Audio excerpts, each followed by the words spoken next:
السلام عليكم ورحمة الله وبركاته. ازيكم عاملين ايه؟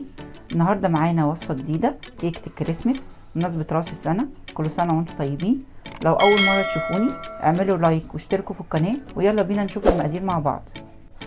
معانا كوباية سكر بودرة، 4 بيضات، 200 جرام شوكولاته سايحه، 4 معالق دقيق متوسطه، نص كوبايه كاكاو، معلقه كبيره بيكنج باودر، معلقه متوسطه فانيليا، كوبايه السكر،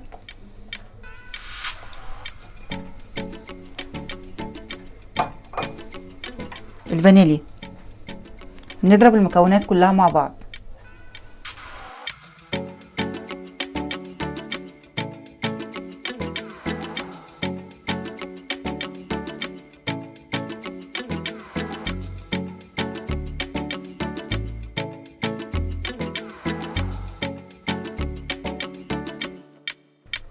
هنضيف الدقيق، البيكنج باودر،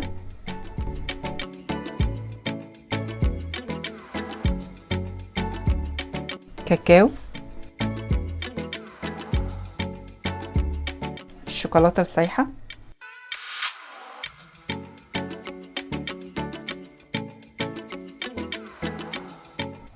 هنضرب المكونات كلها مع بعض.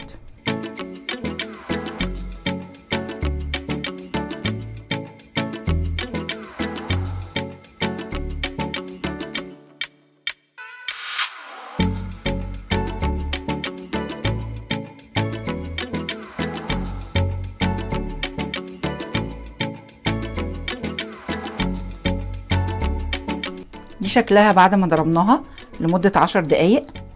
هنجيب صينية مدهونة زبدة ونفضيها وندخلها الفرن.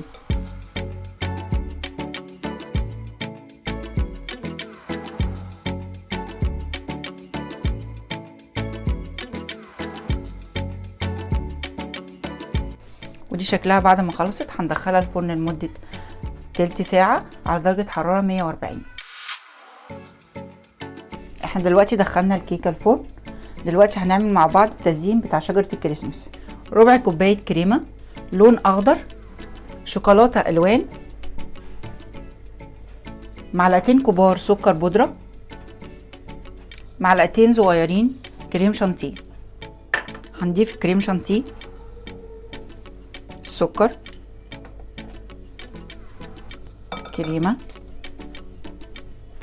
هنضرب المكونات كلها مع بعض.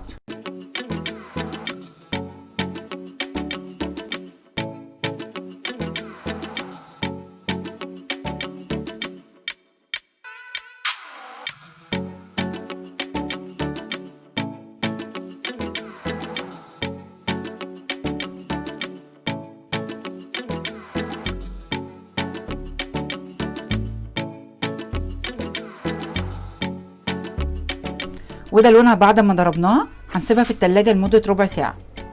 وده شكلها بعد ما خلصت. تعالوا مع بعض نشوف هنزينها ازاي.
وكده وصلنا لنهاية شجرة الكريسماس او كيكة الكريسماس. لو عجبتكم اعملوا لايك واشتركوا في القناة.